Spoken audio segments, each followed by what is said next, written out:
Ketika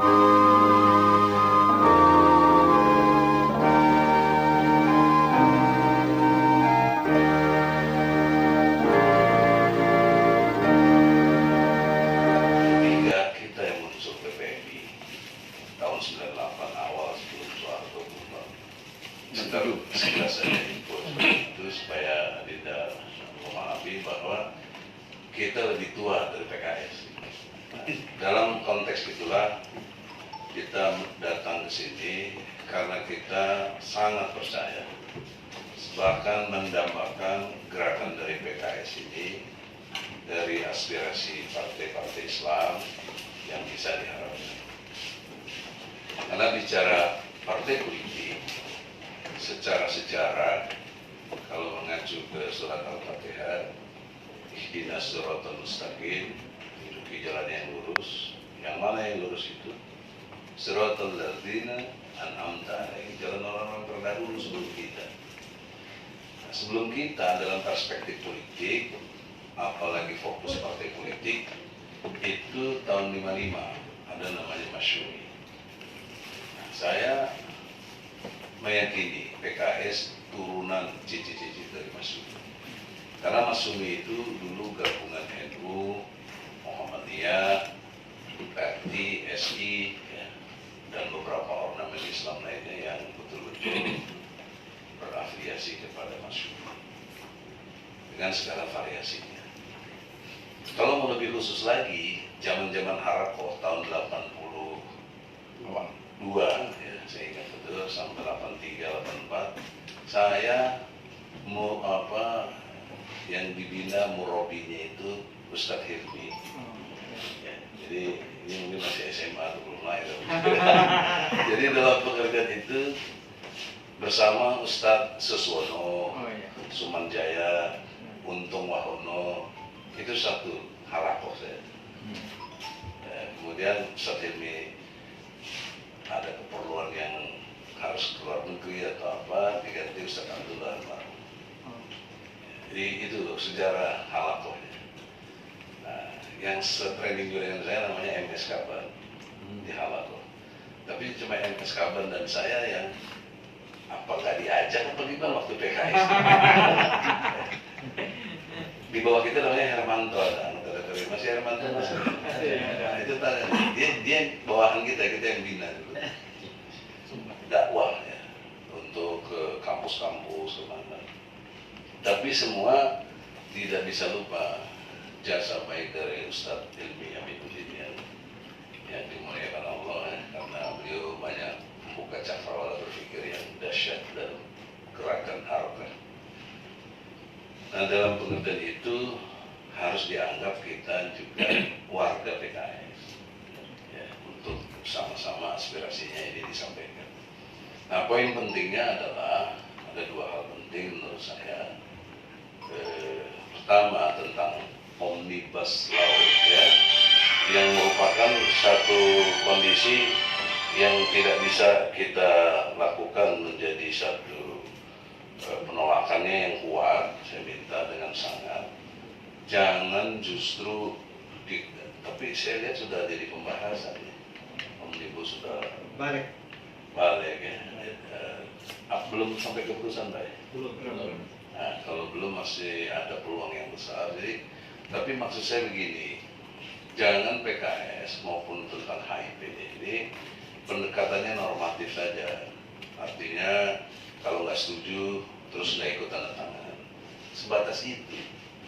Kalau sebatas itu tidak bermaksud saya mendikte ya.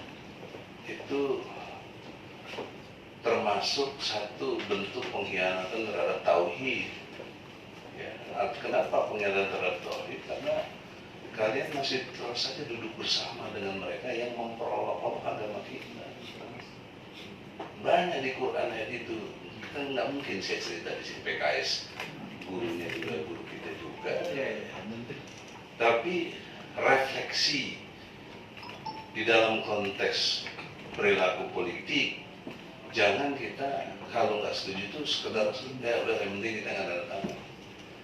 Ya, termasuk yang terbaru kita melihat catatan 22 Maret. April. Sayang Bu Hori Yusufnya nggak masuk. April 22 Maret April 22 April itu menyatakan tidak keberatan dengan HIP. Nah, terus saya lihat browsing di beberapa medsos, lihat lagi penjelasannya adalah waktu itu tidak keberatan karena membuat usulan mesti dimasukkan TAP MPR nomor 25 tahun 66. Ya. Dan juga menolak dengan menjadi Ekasila itu. Pertanyaan seriusnya, waktu belum dimasukkan ide itu tidak keberatan. Ternyata usulan PKS tidak diterima. Tetap saja mereka bikin rancangan undang-undang yang tidak memasukkan apa yang diminta oleh PKS. Nah, pertanyaan seriusnya, kenapa masih minta mau ikut pembahasan? Kan nggak logis.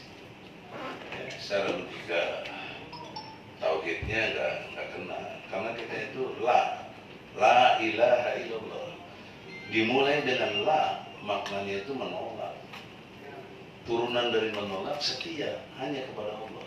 Turunan dari setia, logika osjubedilnya adalah berusaha menegakkan hukum Allah itu sendiri.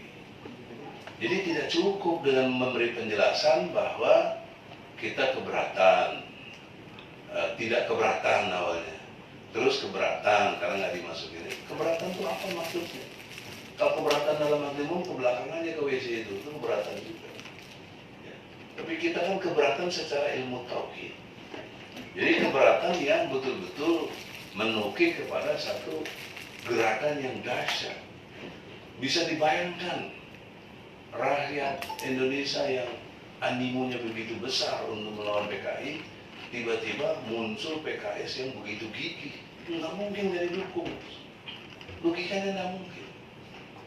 Jadi momentum bagus seperti ini kok lewat begitu aja oleh PKS. Nanti apa logika berikutnya? Hadis Nabi bisa terasa.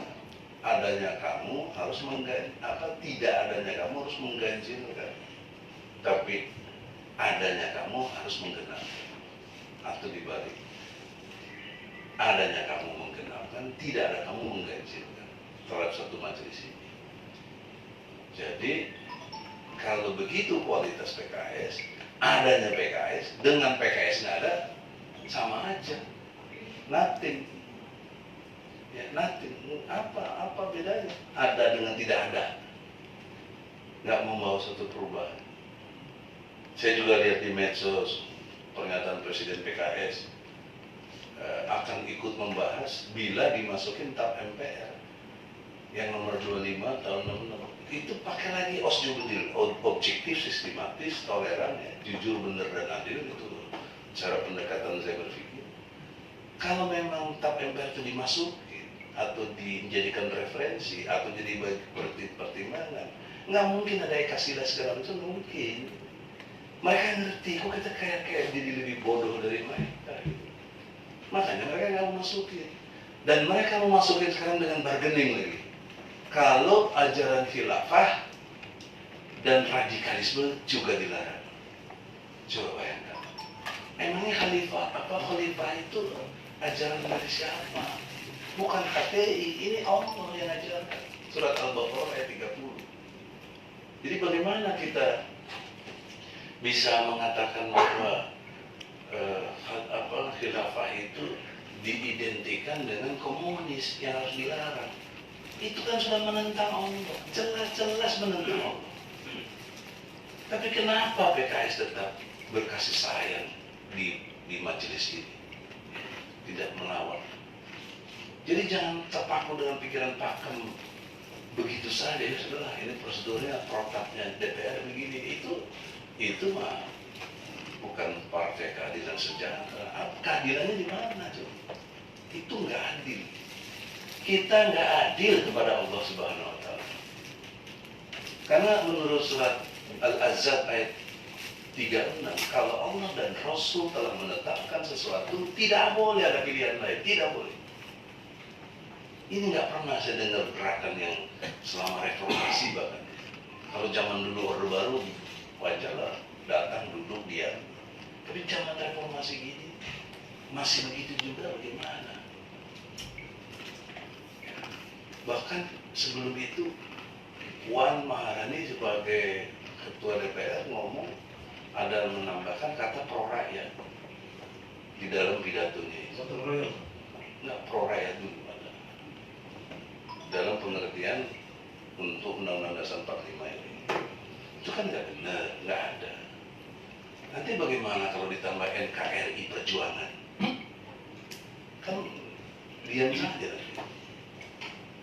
Nah, juga terhadap omongan Sekjen PDI itu Hasto yang mengatakan tentang harus juga khilafah dan radikalisme dilarang, itu jadi bargaining dan dia tetap akan terus memperjuangkan. Dan terakhir saya lihat mau mengganti istilah haluan dengan pembinaan. Ini lebih bodoh lagi. Kenapa? Karena kata pembinaan itu lebih teknis daripada haluan. Ini pertanyaan saya, apakah Pancasila kalau orang nggak disunat? Coba bagaimana cara membinanya Pancasila? Nggak bisa jawab. Apakah Pancasilais orang yang beda agama nikah? Nggak bisa jawab juga Pancasila. Mau jawab apa coba? Nah ini kenapa tidak dikritisi oleh PKS yang mengklaim untuk sejahteranya rakyat kita dan berkeadilan? Banyak kalau di depan. Ini kan ilmu-ilmu yang udah lama sebenarnya. Saya tidak bermaksud sok menggurui, tapi saya merasa kok gini. Saya heran karena saya dibina oleh dedengkotnya PKS. Kok nggak turun ke bawah menjadi satu gerakan yang saya diajari kok nggak cocok gitu loh. Oleh karena itu tidak bermaksud mau mengoyak-ngoyak apa yang ada. Secara garis besar kita bersama PKS, tapi tolong gerakannya jangan normatif begitu saja. Kenapa nggak all out? Kenapa nggak bikin mosi nggak percaya? Itu kan semua masih ada hak DPR. Ya. Anda itu setara dengan presiden. Jangan merasa di bawah presiden. Setara. Kalau tata negara gitu. Benar tidak?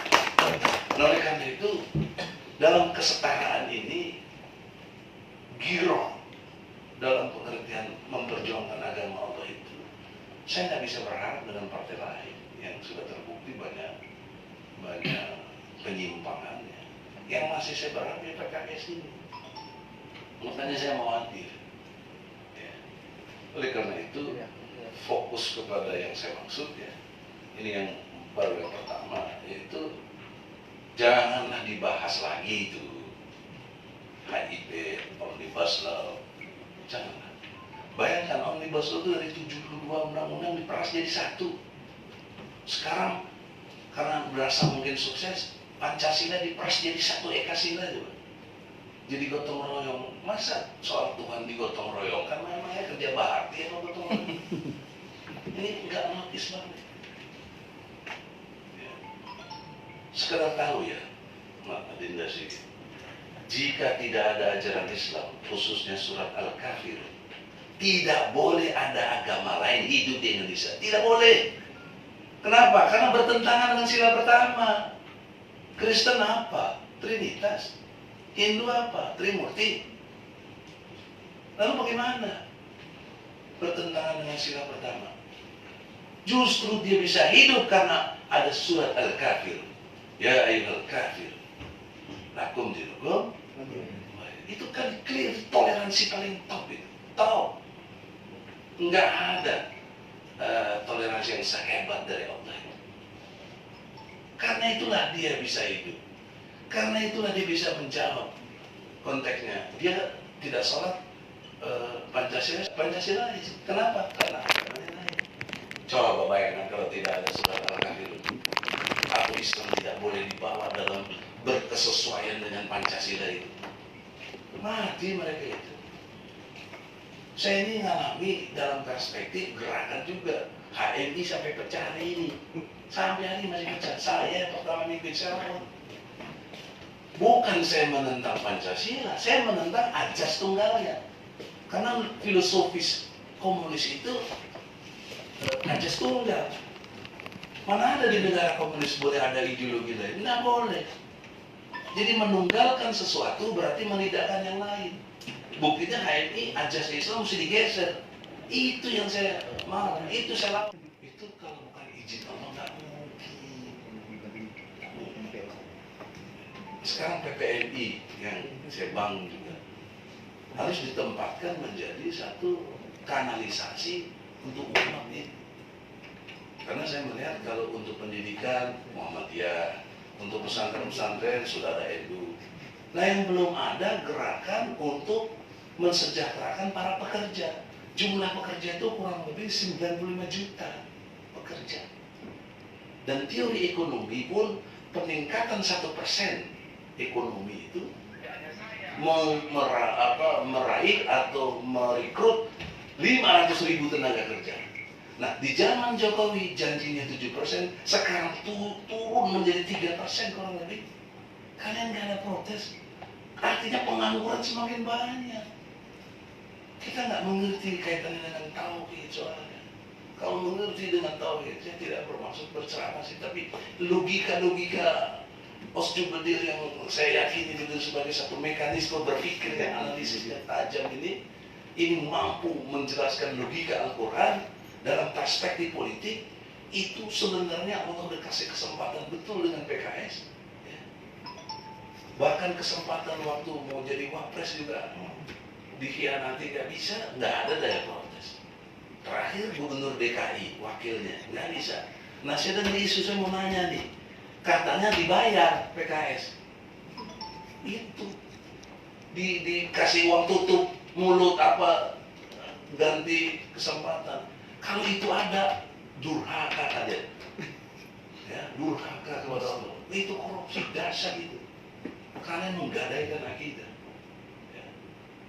Ini kan direkam, sampaikan pimpinan-pimpinan PKS. Kalau saya keliru ya luruskan, nggak benar tuh bang, datanya mana apa gitu. Paling kita bedah kasus ya itu tadi sudah dijawab sama Bang Enggi. enggak, tapi datanya itu Bang, datanya mana? ya itu kalau bicara begini mana ada salahnya terima uang sini, kan ada lah. Iya itulah. Ya makanya pendekatan hukum kan tidak cuma fakta begitu, harus ada lihat background. Ya, kenapa ini yang harus dia punya PKS kok mundur gitu? Ya, jadi kita jangan debat secara secari kertas. Ada, mana ada begitu. Tapi mari faktanya. Kenapa melewat? Kenapa tidak berani memperjuangkan? Lihat elit-elit partainya juga. Ya. Kan kita tahu kenapa juga ribut dengan Fahri Hamzah sampai. Sudahlah, saya itu internal PKS ya. Yang saya persoalkan karena sebagai sesama kaum muslimin berjuang untuk tegaknya agama Allah, janganlah khianat pada ajaran Islam. Kalau itu saya masih punya hak untuk ikut campur dalam konteks watawasul bil haq watawasul. Jadi jangan tersinggung gitu. Betul-betul tegaknya agama Allah. Nah, jadi itu poin pertamanya, bagaimana perjuangannya. Yang keduanya, ya, saya berharap sekali kekompakan kita ini, walaupun di PPMI ini sekjen kita ini PKS Pak, jadi nggak usah ragukan dia memperjuangkan PKS dan kita welcome ya, yang mau itu silakan apa ya. Juga kalau Bu Hori PAN ya nggak apa-apa. Jadi dalam perspektif itu kita cair ya, karena untuk masih sama dalam konteks gerakan. Nah, tapi dalam konteks Omnibus Law, dalam konteks HIP, nggak ada lagi urusan PKS, kayak PAN, kayak apa semuanya, dan kita bukan PKS, jangan lagi Pak, kita satu umat Islam. Sofan, ka'anahum, bunyanun marsus. Ya. Jadi betul-betul sebagai satu tubuh yang kuat, yang itulah yang Allah cintai. Nah, sebelum ayat itu mengatakan kabur maqtan indallahi an taqulu ma la taf'alun. Jadi Allah benci sama orang yang ngomong tapi nggak dikerjain. Ya. Kita ngomong Pancasila sakti, Pancasila, ideologi, tetapi diperas-peras. Terus kalian lihat jelas ada diperas-peras, nggak ngelawan gitu. Jangan lagi bertaktik tuh, karena taktik dan takut itu tipis sekali. Bisa bilang taktik, tapi kan takut. Dan daya solidaritas kita juga kuat. Saya tidak bermaksud minta dibela, Adinda sedikit ya. Misalnya waktu saya di penjara gara-gara cuma ngomong people power, nggak ada satupun PKS solidaritasnya apa gitu. Nggak ada masa satu tuh siapa, naik Sabina saya mengingat ya, bukan ini. Padahal yang saya perjuangkan waktu itu melawan capres, bukan pilpres dalam konteks dia sebagai presiden, tapi capres. Kalau capres kan nggak ada hukumnya, kenapa saya dituduh makar? Mana kalian bicara? Nggak ada. Ya, nggak ada. Eginya penting, Bos. Enggak. Saya bukan mau dia nggak penting. Satu saat saya meninggal, pentingnya apa saya? Ya. Tapi waktu itu saya penting dalam perspektif menegakkan kebenaran. Ini curang. Ini presiden curang ini. Kok nggak berani? Itu juga yang saya kecewa berat Prabowo. Udah kita belain sampai masuk penjara, maksudnya anak buahnya sih. Masih. Memang politik. Tapi PKS juga nggak ngomong, karena masa merasa itu bukan urusan kita. Aduh, itulah cara berpikir yang tidak sopan, ka'annahum bunyanun marsus. Kita ini tidak satu tubuh. Kita ini penipu, ngomong saja Islam innamal mu'minuna ikhwatun, yang beriman bersaudara. Tapi ketika saudaranya kena, kemana kalian? Nah, dalam konteks HIP, ketika kalian diganggu, kita datang ke sini, kita bela PKS. Allah. Satu, dua, tiga. Sekali lagi, Sat. Ya. Ini. Ini lebih cantik lagi. Untuk sini. 1, 2, 3. Lagi, 1, 2, 3. Ya. Nah, ini omongan saya secara ilmiah, saya sampaikan ke MUI. Karena Allah memilih MUI berani melawan untuk inikan HIP. Tapi sangat berkorelasi dengan PKS. Karena saya sebut di sini, siapa yang bertanggung jawab terhadap usulan rancangan undang-undang ini? Ah, itu saya sebut BPIP, PDIP, semua fraksi kecuali PKS dan Demokrat. Itu saya sebut. Ini ilmu hukum, Pak. Karena secara delik material maupun formil sudah terpenuhi mereka itu. Melanggar Undang-Undang Nomor 27 Tahun 99 Pasal 107 A, B, C, D, E. Itu jelas mereka langgar 20 tahun. Tapi lihat bandingan polisi. Laporan tentang pembakaran bendera justru diproses. Padahal waktu bendera tauhid, ingat ya bendera tauhid dibakar? Kita udah demo sedemikian cuma diadili 10 hari dan denda 2.000 perak. Apa maknanya? Pada tauhid dan ada pasalnya 156A KUHP. Kalau bendera PDIP nggak ada nilainya. Dia bukan bendera negara. Dan tuduhan kepada barang siapa yang merusak barang orang lain. Nah, memang benderanya milik siapa? Milik yang bakar dong, bukan milik PDIP. Walaupun itu dalam PDIP, itu ilmu hukum. Tapi itu diproses. Tapi yang mengusulkan memeras Pancasila enggak diproses. Siapa yang ngomong gini? Kalian. Makanya saya bukan anggota DPR, saya nggak bisa ngomong secara kelembagaan. Saya ngomong begini individual saya dan bersama komunitas PPMI. Kalian yang punya kelembagaan resmi, ada fraksinya ini. Kenapa nggak kalian mempelopori, tangkap itu Megawati, Jokowi, semuanya karena ikut terlibat membiarkan. Termasuk Kapolri. Karena secara ilmu hukum, dia penegak hukum, tapi membiarkan hukum itu tercabik-cabik begini. Ini harus mengerti kita logika hukum. Coba bayangkan, saudara. Kalau suara ini ada oleh PKS di DPR, beda sih, ya, gemuruh. Cuma PKS-nya, saya khawatir kena hubud dunia, cinta dia takut mati, ya sudahlah. Mana kita mau berharap lagi? Ya, jadi itu yang kedua, saya minta jelas, tegas ya, untuk gagasan yang secara ilmu hukum tidak melanggar hukum kita, karena mempersoalkan yang perancang itu dia telah memenuhi delik material maupun formil. Dan ini bukan delik aduan, nggak perlu ada yang ngadu, ya. Tidak perlu. Beda dengan yang bendera itu perlu ada yang ngadu. Ya. Dalam perspektif itulah, saudara-saudara, saya kira PKS dambaan kita, harapan kita betul-betul untuk menuju kepada tegaknya agama Allah di Indonesia. Assalamualaikum warahmatullahi wabarakatuh. Sangat bersyukur dijumpakan dengan Adinda Sigit ya. Sebagai mewakili dari PKS, saya pendiri PPMI dan diberi peluang untuk merasa memiliki PKS. Jadi oleh karena itu kebersamaan ini PPMI dan PKS adalah satu bentuk ibadah. Oleh karena itu ibadah yang tertinggi melawan kekuasaan yang zalim. Maka dengan demikian undang-undang rancangan dari HIP juga Omnibus Law ditolak tanpa reserve. Tanpa reserve. Jadi untuk itu inilah ladang jihad. Jangan merasa kecil dengan 50 anggota. Satu anggota saja kalau berani memberontak udah dahsyat.